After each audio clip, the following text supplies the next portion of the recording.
नमस्कार दोस्तों, मैं देवेंद्र साहू स्वागत करता हूं आप सभी का आपके अपने ऑनलाइन प्लेटफॉर्म पर। पिछले क्लास में हम 3 प्रकार के विशेषण के प्रकार पे हम लोग चर्चा कर चुके थे।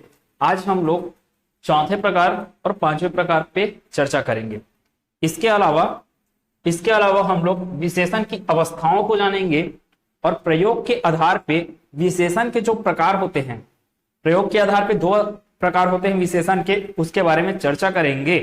ठीक है, फिर इसके अगले के क्लास में कुछ पॉइंट बचा है अभी विशेषण का, और साथ में हम लोग ऑब्जेक्टिव प्रश्नों को भी सॉल्व करने वाले हैं। क्लास स्टार्ट करते हैं चौथे प्रकार से। किसके चौथे प्रकार से बोल रहे हैं? विशेषण के। देखिए, चौथा जो प्रकार है सार्वनामिक विशेषण या फिर संकेतवाचक विशेषण। संकेतवाचक क्यों बोले इसको वो बाद में समझते हैं। फिलहाल सार्वनामिक विशेषण क्या है कि ऐसा विशेषण, मतलब ऐसा जो सर्वनाम है जो विशेषण की तरह उपयोग होगा। सर्वनाम के बारे में पढ़ चुके। सर्वनाम जो विशेषण के रूप में प्रयुक्त होंगे अगर वाक्य में, तो वह क्या कहलाएगा? सर्वनामिक विशेषण कहलाएगा। जैसे कि देखो, वह घर मेरा है, वह घर मेरा है। अब इसको हम लोग जब सर्वनाम पढ़ रहे थे तब मैं इसी वाक्य को कैसे लिखूंगा, कैसे लिखा था मैं? वह मेरा घर है, वह मेरा घर है। और मैं आपको एक बात बताया था वहां पे कि अगर सर्वनाम के तुरंत बाद अगर कोई संज्ञा आता है, सर्वनाम के तुरंत बाद वो कोई संज्ञा आता है, तो वह सर्वनाम न रहकर क्या हो जाता है? सार्वनामिक विशेषण बन जाता है। ध्यान दीजिएगा मैं क्या बोला। वह एक सर्वनाम है, वह के बाद क्या आया? तुरंत क्या आ गया? घर आ गया। ठीक है, तो घर क्या है? एक संज्ञा है। तो सर्वनाम के तुरंत बाद क्या आया? संज्ञा आया। मतलब कि जो सर्वनाम है यहाँ पे वह क्या बन जाएगा? सार्वनामिक विशेषण बन जाएगा। अब आपको वाक्य दे दिया, वह घर मेरा है, वह घर मेरा है। अब ऑप्शन देगा कि मतलब कि अंडरलाइन कर रहेगा वह को, और बोलेगा कि जो अंडरलाइन वर्ड है, मतलब कि जो अंडरलाइन किया हुआ जो शब्द है वह क्या है? अब आपके पास ऑप्शन रहेगा सर्वनाम और विशेषण दोनों रहेगा। ध्यान दीजिए, एकदम अच्छे से ध्यान दीजिए मैं क्या बोलने वाला हूं। शब्द वाक्य दिया आपको, वह घर मेरा है, और उसमें बोला कि वह क्या है। सर्वनाम भी ऑप्शन में रहेगा, विशेषण भी ऑप्शन में रहेगा। तब आपको बिल्कुल ये नहीं बोलना है कि वह तो क्या होता है? सर्वनाम होता है। आप ये देख लेना कि वह के तुरंत बाद अगर संज्ञा आ रहा है तो वह सर्वनाम क्या बन जाएगा? सार्वनामिक विशेषण बन जाएगा। ठीक है, मैं एक और उदाहरण लिखता हूं यहीं पे। वह घर मेरा है की जगह में अगर मैं लिख देता वह मेरा घर है, वह मेरा घर है, तब इस दौरान क्या हो जाएगा? वह जो लिखा वो एक सर्वनाम होगा। क्यों होगा वह एक सर्वनाम? क्योंकि वह के बाद तुरंत संज्ञा नहीं आ रहा है। ठीक है, उम्मीद है कि समझ आया होगा। वह के बाद तुरंत संज्ञा ना आकर क्या आया? बीच में मेरा आ गया। लेकिन यहां पर क्या आ रहा है? वह के बाद क्या है? तुरंत संज्ञा है, घर एक संज्ञा है। ठीक है, तो वह क्या हो जाएगा? एक विशेषण की भांति यहां पे कार्य करेगा। अब संकेत किया जा रहा है, संकेत किया जा रहा है ना कि वह घर मेरा है। इसलिए यहां पर जो प्रयोग आया ये क्या कहलाएगा? संकेतवाचक सार्वनामिक विशेषण। जबकि ये और ये क्या? घर संज्ञा हुआ, पुस्तकें क्या हो गए? संज्ञा। ये पुस्तकें महंगी है, ये पुस्तकें महंगी है, तो ये शब्द जो आया यहां पर वो क्या हो जाएगा? आपका संकेतवाचक सार्वनामिक विशेषण। या फिर सिर्फ इतना बोल सकते हो कि ये क्या हो जाएगा? आपका सार्वनामिक विशेषण या संकेतवाचक विशेषण। अब देखो, सार्वनामिक विशेषण या संकेतवाचक विशेषण लिखने का अर्थ क्या हुआ? इसके जो 4 प्रकार हैं, इन 4 प्रकारों में प्रमुख प्रकार क्या है? संकेतवाचक सार्वनामिक विशेषण। इसीलिए सार्वनामिक विशेषण को क्या बोला जाता है? संकेतवाचक सार्वनामिक विशेषण भी बोला जाता है। इस चीज का विशेष ख्याल रखेंगे। अब मान लो यहीं पे ये लिख देता कि ये महंगी पुस्तकें हैं, ये महंगी पुस्तकें हैं। ध्यान दीजिए क्या बोला? ये महंगी पुस्तकें हैं। तब जो ये शब्द है वह विशेषण नहीं होगा बल्कि सर्वनाम होगा। क्यों होगा? क्योंकि ये के बाद तुरंत संज्ञा नहीं आया। ठीक है। इस उदाहरण में क्या हो रहा है, ये के बाद तुरंत संज्ञा आ रहा है। संज्ञा क्या है, पुस्तक है, तुरंत संज्ञा आ रहा है, इसलिए मैं इस ये को क्या बोलूंगा, एक सार्वनामिक विशेषण है। ठीक है, उम्मीद है पूरा अच्छे से क्लियर होगा। ये उदाहरण बहुत आता है, अच्छे से ख्याल रखिएगा इसका। फिर दूसरा अनिश्चयवाचक सार्वनामिक विशेषण, अनिश्चय का बोध होगा, जैसे कि यहाँ पे लिखा है कुछ खिलाड़ी मैदान में खेल रहे हैं। देखो कुछ के बाद क्या आया, तुरंत खिलाड़ी आया। खिलाड़ी क्या है, एक संज्ञा है। कोई विद्यार्थी क्या है, एक संज्ञा है। तो कोई विद्यार्थी में कोई क्या हो जाएगा, अनिश्चयवाचक सार्वनामिक विशेषण। प्रश्नवाचक सार्वनामिक विशेषण, किस किताब को खरीदूं, किताब क्या हो गया, संज्ञा हो गया। तो संज्ञा से जस्ट पहले जो सर्वनाम आया, सर्वनाम कौन सा सर्वनाम, प्रश्नवाचक सर्वनाम आ रहा है यहाँ पर। अब तो किस किताब को खरीदूं, तो यही किस इस दौरान क्या बन जाएगा, विशेषण बन जाएगा। कौन सा विशेषण बनेगा, तो प्रश्नवाचक सार्वनामिक विशेषण बनेगा। वैसे संबंधवाचक, जो किताब क्या हुआ, संज्ञा, तो किस किताब को खरीदूं, किस क्या हो गया, प्रश्नवाचक सार्वनामिक विशेषण। जो किताब अच्छा लगे उसी को खरीदें। तो जो आया ना, संबंध दर्शा रहा है। संबंधवाचक सर्वनाम में पढ़े कि जो जिसके ऐसा करके, तो जो आया यहाँ पर वह क्या होगा, एक संबंधवाचक सार्वनामिक विशेषण। क्यों होगा, क्योंकि उसके तुरंत बाद क्या आ रहा है, संज्ञा आ रहा है। ठीक है, फिर है, देखो मैं बार बार इस चीज को इसलिए बोल रहा हूं क्योंकि ये एग्जाम में अच्छे से आता है और आपको कंफ्यूज करके चले जाता है, इसलिए विशेष ख्याल रखिएगा। पिछले जब सर्वनाम भी मैं पढ़ा रहा था वहां पर भी इस बात का मैं जिक्र किया था और अभी भी इसको बार बार दोहराव मैं कर रहा हूं। ठीक है, आगे चलते हैं। व्यक्तिवाचक विशेषण, बहुत कम किताब में रहता है ये कि व्यक्तिवाचक विशेषण के बारे में। अब व्यक्तिवाचक विशेषण क्या होगा कि किसी संज्ञा से बना हुआ विशेषण, संज्ञा से बना हुआ विशेषण क्या कहलाता है, व्यक्तिवाचक विशेषण कहलाता है। जैसे कि बिहार का लड़का अपने आप को क्या बोलता है, बिहारी। तो बिहार क्या हुआ, एक संज्ञा हुआ, संज्ञा से क्या बन गया, उसका गुण। बिहारी बोलने का अर्थ क्या समझ में आ रहा है, मैं अपने आप को बोलूंगा छत्तीसगढ़िया, छत्तीसगढ़ी शब्द में छत्तीसगढ़िया बोलते हैं। ठीक है, तो छत्तीसगढ़िया बोल रहा हूं, इसका अर्थ सामने वाला समझ जाएगा कि मैं छत्तीसगढ़ का निवासी हूं। ठीक है, तो छत्तीसगढ़ के निवासी होने का गुण बता रहे हैं कौन, छत्तीसगढ़िया। बिहार के होने का गुण बता रहे हैं बिहारी। कानपुर के होने का गुण बता रहे हैं कानपुरी। लखनऊ के होने का गुण बताएगा लखनवी। तो जो लखनवी आया, कानपुरी आया, बिहारी आया, छत्तीसगढ़िया आया, छत्तीसगढ़ी होता है ठीक, हिंदी में छत्तीसगढ़ी जो आया वो सब क्या है, व्यक्तिवाचक विशेषण के उदाहरण हैं। ठीक है, तो व्यक्तिवाचक विशेषण क्या होता है, संज्ञा शब्दों से बना विशेषण। संज्ञा शब्दों से बना विशेषण क्या कहलाता है, व्यक्तिवाचक संज्ञा कहलाता है। वो दिया यहाँ पे क्या आएगा, व्यक्तिवाचक विशेषण कहलाता है। व्यक्तिवाचक विशेषण कहलाता है, जैसे कि उदाहरण में लिखा हूं, जैसे बिहारी लड़का, छत्तीसगढ़ी बोली, बनारसी मिठाई, चीनी सामान में सब में क्या है, ये बिहारी हो गया, बनारसी हो गया, छत्तीसगढ़ी हो गया, चीनी हो गया, ये सब क्या है, व्यक्तिवाचक विशेषण के उदाहरण हैं। ठीक है, तो यहां तक हो गया आपका विशेषण के जो सामान्य प्रकार थे। अब है, देखो डिग्री के बारे में पढ़े हो आप, इंग्लिश में डिग्री के बारे में पढ़े तो वहां पर भी पढ़ते हो आप एडजेक्टिव के बाद में। ठीक है, एडजेक्टिव के बाद में वहां पे एडजेक्टिव मतलब विशेषण। तो यहां पर भी विशेषण के तीन रूप आपको मिलेंगे। एक तो विशेषण अपनी सामान्य अवस्था में रहेगा, एक बार विशेषण क्या रहेगा, तुलनात्मक अवस्था में रहेगा। ठीक है, दो बार रहेंगे तुलनात्मक अवस्था में। लेकिन देखो क्या क्या बोल रहे, एक बार सामान्य अवस्था में विशेषण का प्रयोग, दो बार तुलनात्मक अवस्था में। लेकिन दो बार जो तुलनात्मक अवस्था रहेगा उसमें से पहला तुलनात्मक अवस्था रहेगा दो संज्ञाओं या सर्वनामों के बीच, तीसरा तुलनात्मक रहेगा किसी एक संज्ञा का अन्य सभी संज्ञाओं या सर्वनामों से तुलना करने के आधार पर। ठीक है, अब जैसे कि उसको क्या बोला जाता है, मूल अवस्था बोला जाता है। विशेषण की अवस्थाएं या फिर तुलनात्मक विशेषण के बारे में चर्चा कर रहे हैं। तीन प्रकार की अवस्थाएं हैं, मूलावस्था, उत्तरावस्था, उत्तमावस्था। इंग्लिश में इसको क्या बोलते हैं हम लोग, एक तो है पॉजिटिव डिग्री, फिर कंपेरेटिव डिग्री, फिर है सुपरलेटिव डिग्री। ठीक है, संज्ञा सर्वनाम मूलावस्था के बारे में चर्चा कर रहे हैं कि विशेषण का जो मूल अवस्था है उसके बारे में। संज्ञा या सर्वनाम की अन्य किसी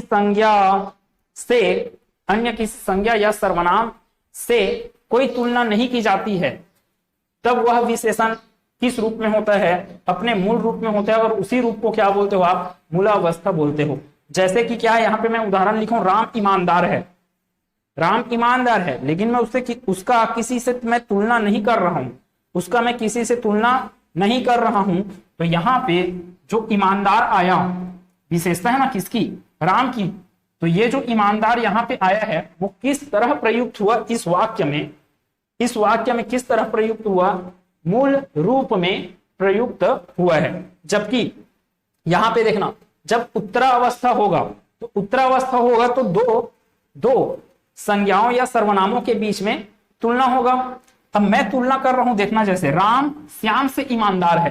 क्या बोला? राम किससे ईमानदार है? श्याम से ईमानदार है। तो राम का मैं तुलना किया, राम एक संज्ञा है, उसका मैं तुलना किया किससे? अन्य संज्ञा कौन आया यहाँ पे? श्याम। तो राम का मैं तुलना कर दिया श्याम से, तब ये क्या कहलाएगा? आपका उत्तरावस्था। और जब दो संज्ञाओं के बीच में या सर्वनामों के बीच में तुलना किया जाएगा तो वहां पर क्या आएगा? से आएगा। ठीक है, मतलब ईमानदार क्या है? विशेषण से पहले क्या आएगा? से आएगा। विशेषण से पहले क्या आएगा? से आएगा। या तो आप से का प्रयोग नहीं करोगे तो वहां पे प्रयोग करना पड़ता है प्रत्यय के रूप में तर का प्रयोग करना पड़ता है। ठीक है, अब इसी को मैं बोल दूं उत्तमावस्था में, तो तर की जगह क्या आ जाएगा? तम। ठीक है, जैसे अधिक, अधिकतर, अधिकतम। अधिक के बाद अधिक क्या था? आपका मूल अवस्था था, फिर उत्तरावस्था कंपैरेटिव डिग्री, अधिकतर आया, और फिर सुपरलेटिव डिग्री अर्थात आपका उत्तम अवस्था क्या हो जाएगा? अधिकतम। अब कोई जरूरी नहीं है आप उसको अधिकतम ही बोलो, अधिकतर ही बोलो। मैं अधिकतर को कैसे लिख सकता हूं? से अधिक क्या होना चाहिए? अधिक क्या हुआ? विशेषण से पहले से लगा दो तो वो किस में चले जाएगा? उत्तरावस्था में। जबकि सबसे अधिक अगर मैं बोला, मतलब कि विशेषण से पहले क्या लगा दो आप? शब्द अगर लगा दिए तो वो कहां चले जाएगा? उत्तम अवस्था में चले जाएगा। मैं जिन चीजों को बोल रहा हूं उसको मैं यहाँ पे पढ़ता हूं, हो सकता है आपको एकदम क्लियर ना दिख रहा हो, लेकिन मैं पढ़ रहा हूं, ध्यान से सुनिएगा। उत्तरावस्था क्या होता है? दो संज्ञा या सर्वनामों में तुलना। यह अवस्था प्राप्त करने के लिए क्या करना पड़ता है? विशेषण शब्द से पहले क्या लगा दो आप? से, या बाद में क्या लगा दीजिए? तर प्रत्यय ना। ठीक है, जोड़ा जाता है। जैसे राम श्याम से ईमानदार है, अब यहां पर ईमानदार तर नहीं आएगा, क्योंकि ये अपने आप में एक कंप्लीट शब्द है। ठीक है, ईमानदार, तो ईमानदार से पहले अगर तुलना करना है तो क्या लगाना पड़ेगा? से ईमानदार। वैसे राम सबसे ईमानदार है, तो यहां पे मैं क्या लगाया? सबसे। ठीक, ये उत्तरावस्था में क्या है? विशेषण के पहले से लगाइए, या फिर विशेषण के बाद क्या लगाइए? तर लगाइए। ठीक, एक बात इसमें क्या आएगा? उत्तमावस्था में विशेषण से पहले आप क्या लगाइए? सबसे। शब्द क्या लगाइए? सबसे। या फिर बाद में लगाइए, किसके बाद में? विशेषण के बाद में लगाइए कौन सा? प्रत्यय शब्द तम। ठीक है, तम। अच्छा, और ये सब चीजें किसमें फॉलो करते हैं, किसमें अनुसरण करते हैं? हिंदी के शब्दों में, उर्दू के शब्दों में नहीं। उर्दू के शब्दों में उत्तरावस्था तो तर आएगा, लेकिन उत्तमा अवस्था तम नहीं होगा, तरीन हो जाता है। ठीक है, तरीन हो जाता है। और जितना मैं आपको यहाँ पे चीजों को समझाया, जितना मैं आपसे बात किया अभी, उन सबको मैं कुछ विशेषण है जैसे सुंदर, निम्न, बृहत, इन सब विशेषण के मैं इधर क्या है? ये मूलावस्था में है विशेषण, इधर क्या है? यही विशेषण का कौन सा रूप है? उत्तरावस्था। और इधर क्या है? इसी विशेषण का उत्तमा अवस्था। तो मैं एक बार पढ़ रहा हूं। सुंदर है, आपको पूछा जाएगा एग्जाम में सुंदर का उत्तरावस्था क्या है? ऑप्शन सुंदरतर भी रहेगा और सुंदरतम भी रहेगा, इसलिए यहाँ पे इसको बताना जरूरी है। और बहुत सरल टॉपिक है, नहीं बताया भी जाएगा तो भी समझ में आता है, लेकिन पढ़ाना मेरी जिम्मेदारी है। सुंदर का उत्तरावस्था क्या हो जाएगा? से सुंदर या फिर सुंदर तर। देखो सुंदर के बाद क्या लगाए हम लोग? तर प्रत्यय के रूप में। सबसे सुंदर किसमें आ गया, उत्तम अवस्था में। अगर मैं सबसे सुंदर उपयोग ना करूं तो क्या हो जाएगा, सुंदरतम, प्रत्यय क्या आ गया, तम। ठीक है, वैसे निम्न है तो निम्न को कैसे लिख सकता हूं, से निम्न या फिर निम्नतर, सबसे निम्न या निम्नतम। बृहत को से बृहत या बृहत्तर, सबसे बृहत या फिर बृहत्तम। प्रिय के लिए कॉम्पिटिटिव फॉर्म क्या हो जाएगा, मतलब उत्तरावस्था क्या हो जाएगा, से प्रिय या प्रियतर। फिर है सबसे प्रिय या फिर प्रियतम। अब देखना जो मैं लिखा हूं यहां पे अच्छा, अच्छा एक क्या है, उर्दू शब्द है। ठीक है, तो अच्छा है, अच्छा से क्या मिलेगा आपको, उत्तरावस्था से अच्छा, या तो आप से अच्छा बोलिए, अच्छा तर नहीं बोल सकते आप, अच्छा तर नहीं बोल सकते क्योंकि अच्छा तर कोई शब्द ही नहीं होता है। ठीक है, तो इसके लिए क्या आएगा, अच्छा के लिए से अच्छा या सबसे अच्छा, या फिर ध्यान से सुनना, आप यहां पे अच्छा तर तो नहीं बोल सकते। चीजें जो अच्छी, अच्छे से ज्यादा अच्छी होती है उसको क्या बोलते हो आप, बेहतर बोलते हो। चीजें अच्छे से अच्छी रहती है उसको क्या बोलते हो, बेहतर। और बेहतर से भी अच्छा रहता है उसको क्या बोला जाता है, बेहतरीन। इसलिए अच्छा का कॉम्पेरेटिव फॉर्म क्या होगा, बहुत अच्छा एग्जांपल है ये, अर्थात उसका उत्तरावस्था क्या होगा, अच्छा का बेहतर होगा, और फिर उसका उत्तमा अवस्था क्या होगा, बेहतरीन होगा। ठीक है, इस बात को विशेष ध्यान देंगे, बहुत इंपॉर्टेंट वाला ये क्या है, अपना विशेषण है। ठीक है, अच्छा के लिए होगा, अच्छा के लिए या तो फिर लिखिए से अच्छा या फिर लिखिए बेहतर। अच्छा के लिए उत्तम अवस्था लिखिए सबसे अच्छा या फिर लिखिए बेहतरीन। ठीक है, श्रेष्ठ के लिए क्या आ जाएगा, से श्रेष्ठ या श्रेष्ठतर, वैसे ही सबसे श्रेष्ठ या श्रेष्ठतम। मधुर का से मधुर या मधुरतर, सबसे मधुर या मधुरतम। कम, कम का क्या बोलेंगे, कमतर या कमतरीन। क्यों स्टार लगाया गया है वहां पर, क्योंकि वह एक उर्दू शब्द है। ठीक है, इन सब का ध्यान रखेंगे, ये क्या है, उर्दू शब्द है। बद, बद से बदतर और बदतम, सॉरी बद से बदतर और बदतम नहीं आएगा क्योंकि उर्दू शब्द बोल रहे हैं, तो बदतरीन। ठीक है, बदतर और बदतरीन। अब इसको आपको देगा, बद को देगा एग्जाम में और इसका उत्तम अवस्था बताइए करके, बद को दिया एग्जाम में और उत्तम अवस्था बताइए करके, और आपको ऑप्शन में दे दिया बदतम। और आप पढ़ के गए हो यहां से कि उत्तम अवस्था तो होता है तम प्रत्यय लगाने से, उत्तम अवस्था प्राप्त होता है तम प्रत्यय लगाने से। अब फिर वहीं पे फंस गए, क्योंकि मेरे को पता है कि बद क्या है, एक उर्दू शब्द है, तो उर्दू शब्द का उत्तम अवस्था बनाने के लिए क्या करना पड़ता है, तरीन प्रत्यय के रूप में लगाना पड़ता है। तो बद का क्या हो जाएगा, बद तरीन। कोमल का कोमलतर कोमलतम, दूर का दूरतर दूरतम, शीघ्र का शीघ्रतर और शीघ्रतम, वैसे उत्कृष्ट का उत्कृष्टतर और उत्कृष्टतम। ठीक, इतनी चीज। अब क्या है, प्रयोग के आधार पे देख लेते हैं विशेषण के प्रकार। देखो, किसी वाक्य में विशेषण को, ध्यान से सुनिएगा क्या बोल रहा हूं, किसी वाक्य में विशेषण को विशेष्य से पहले भी प्रयोग किया जाता है या फिर विशेष्य के बाद। अच्छा, विशेष्य के बाद बोलने का अर्थ यह हुआ कि विशेष्य के बाद और क्रिया के पहले, अर्थात विशेष्य और क्रिया के बीच में विशेषण का प्रयोग करना। ध्यान से सुनिए क्या बोला, पहला मैं ये बोला कि विशेष्य के पहले विशेषण का प्रयोग, ये पहली बात। दूसरी बात, विशेष्य और क्रिया के बीच किसका प्रयोग, विशेषण का प्रयोग। तो इन दोनों प्रयोगों के आधार पे, प्रयोग के आधार पे कितने रूपों में बांटा गया है विशेषण को, तो वो दो रूपों में बांटा गया है। कौन कौन से है, विशेष्य विशेषण। अब विशेष्य विशेषण बोला जा रहा है, या फिर ध्यान दीजिएगा इसका और एक नाम है उद्देश्य विशेषण। उद्देश्य विशेषण, तो उद्देश्य किसको कहते हैं ये भी आप सुन लीजिए।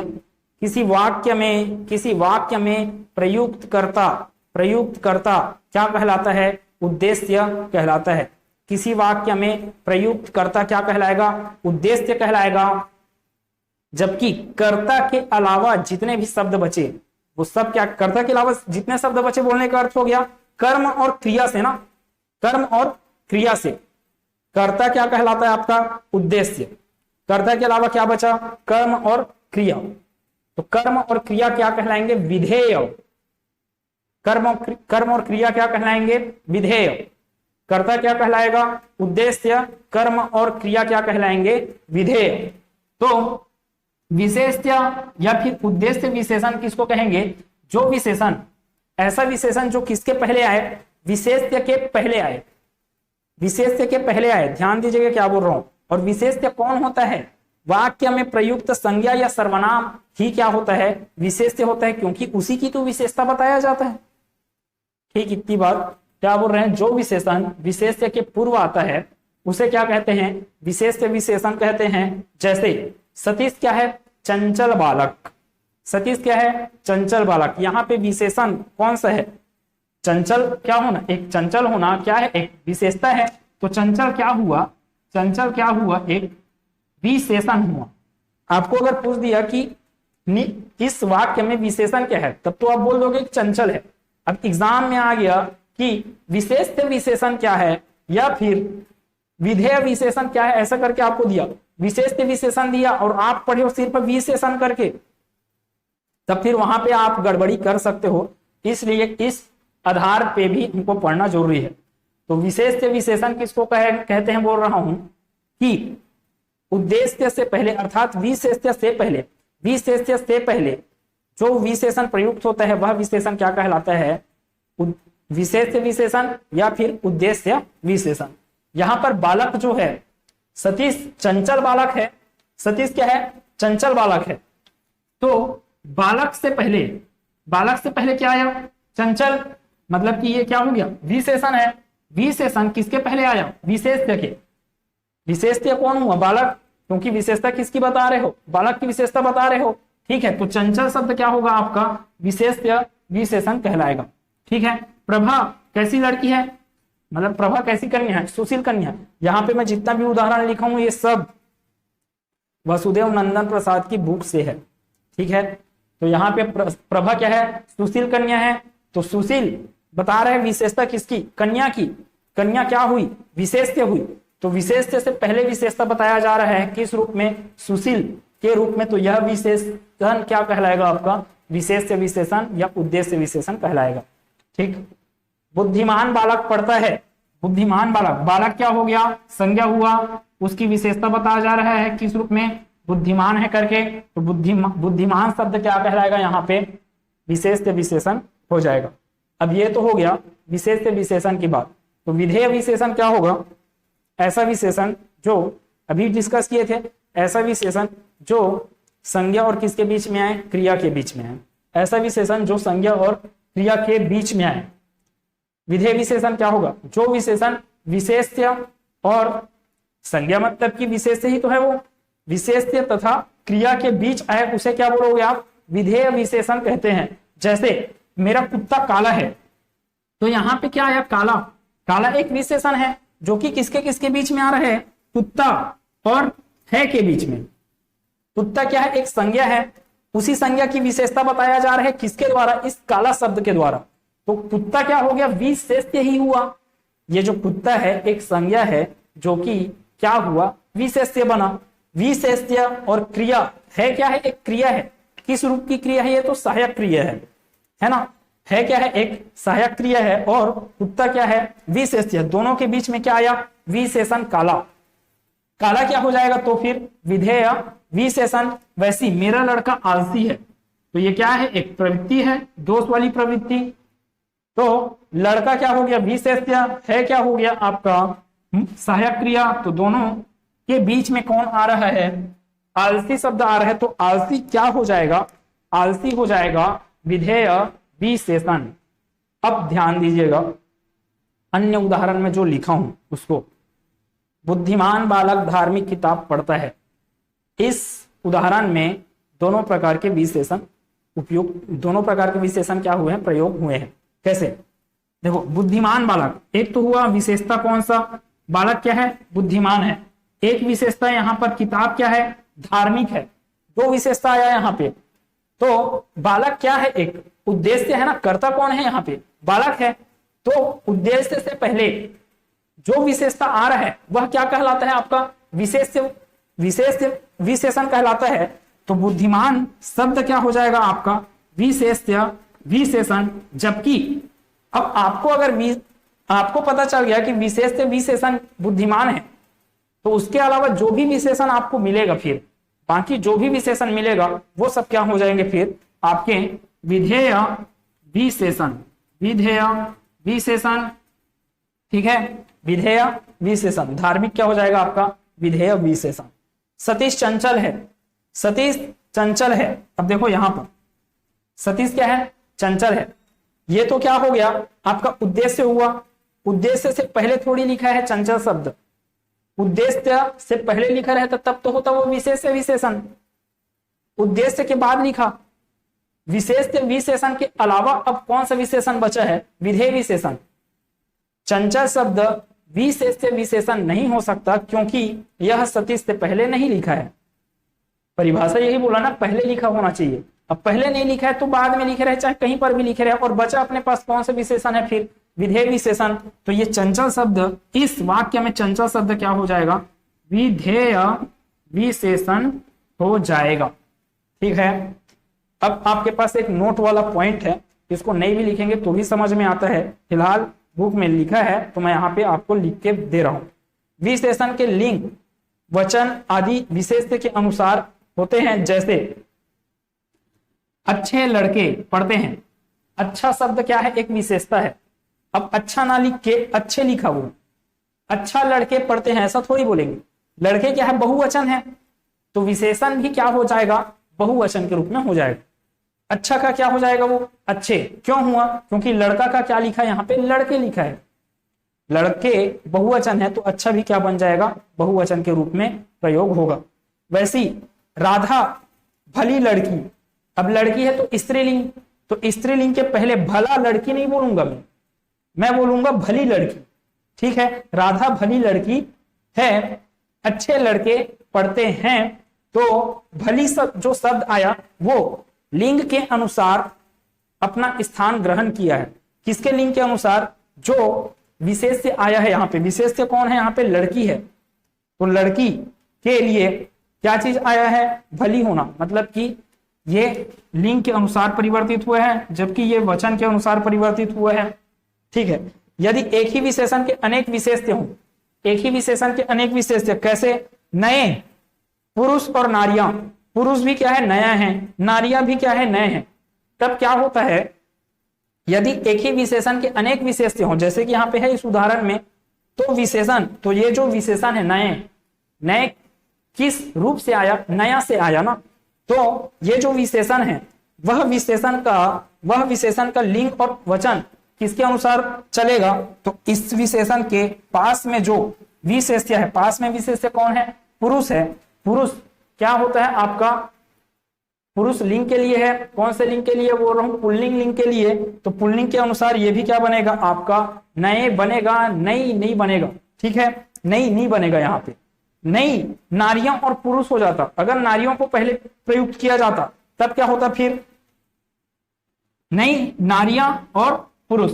ठीक है, फिर उसके बाद नई धोती और कुर्ता है। धोती क्या है, धोती एक स्त्रीलिंग शब्द है, इसको लिंग वाले शब्दों में इसको सीखेंगे और अच्छे से सीखेंगे, क्या वहां पे रटना ही बस रहता है। ठीक है, अब धोती एक स्त्रीलिंग है, तो स्त्रीलिंग से पहले जो प्रयुक्त किया गया नया करके, तो नए शब्द के लिए क्या प्रयुक्त किया गया है यहाँ पे, नई, तो नई धोती और कुर्ता, ये स्त्रीलिंग है इसलिए यहाँ पे नई, यहाँ पे पुल्लिंग है इसलिए यहाँ पे नए। उम्मीद है पूरा हर एक चीज अच्छे से हो गया होगा।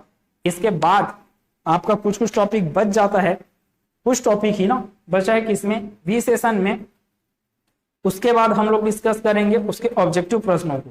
ठीक है, फिर विकारी शब्द के प्रकार डिस्कस हो गए। आगे के क्लास में मिलेंगे जहां पे हम लोग इसके आगे के बात पे चर्चा करेंगे। खुश रहिए, मस्त रहिए, अच्छे से पढ़ते रहिए, चिंता मुक्त रहिए और बहुत अच्छे से पढ़ाई करते रहिए। ठीक है, धन्यवाद।